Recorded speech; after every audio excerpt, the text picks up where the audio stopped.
skill in the ring. Now we got rid of that big ugly Russian.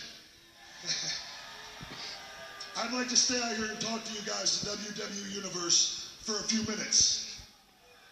I feel like ever since I debuted in the WWE as Ryback, there's been a little bit of a misunderstanding between you and myself.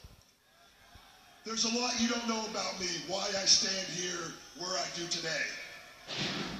My first WWE live event when I was 12 years old, at the Thomas & Mack Center in Las Vegas, Nevada, I was the guest bell ringer.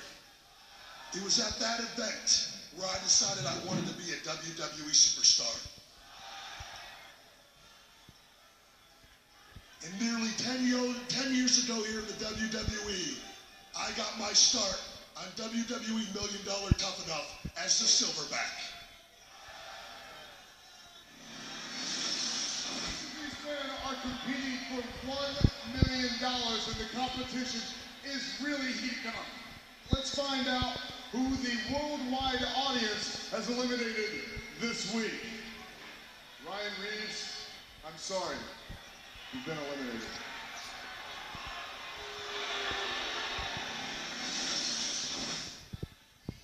After that, like any normal human being, I lost my dream job, the only thing I ever wanted to do with my life. And I fell into a deep depression. I didn't talk to my family for nearly a year because I was so ashamed that I lost everything that I worked for.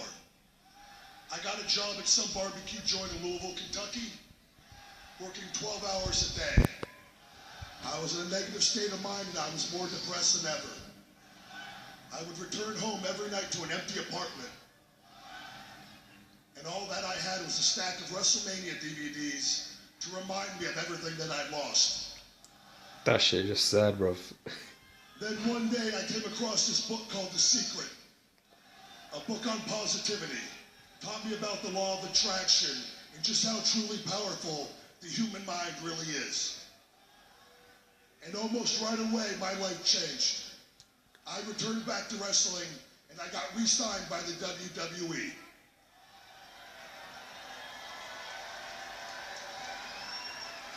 And then shortly thereafter, you guys may remember, I made my debut with a little group called The Nexus. I remember this. Yeah, they were the renegade upstarts known as the Nexus. And there is you saw in that box shadow there, Ryback, then known as Skip Sheffield. And the Nexus would turn their attention to assault the face of WWE John Cena. This group to make its presence felt. A chaotic moment at ringside. An historic moment here in WWE. And then Skip Sheffield, a.k.a. now Ryback, would make his presence felt with what would become known as the meat hook clothesline.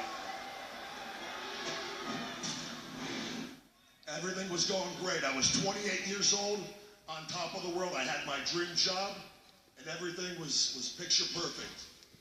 And then one day in Hawaii, in 2010, I broke my ankle in 3 places. I continued to wrestle. I got up, and I broke my leg all the way to my knee. Cameraman, I want you to show the people this. I have this scar going all the way down from my knee to my foot to remind me every day just how lucky I am to be in a WWE ring today.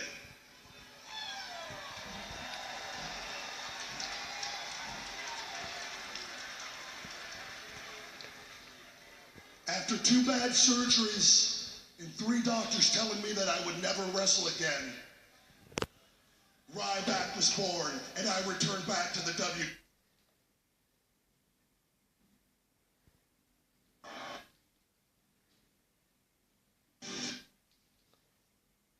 To you, Rusev.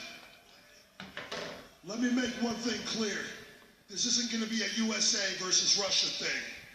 This is going to be one big guy kicking another big guy's ass thing.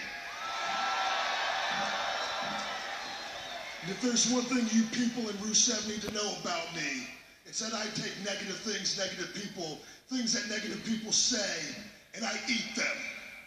I put them in the pit of my stomach, and I turn them all into positives. And when it's all said and done, I look at all those negative people, all those negative things. I look at you, Rusev, and I say, feed me more.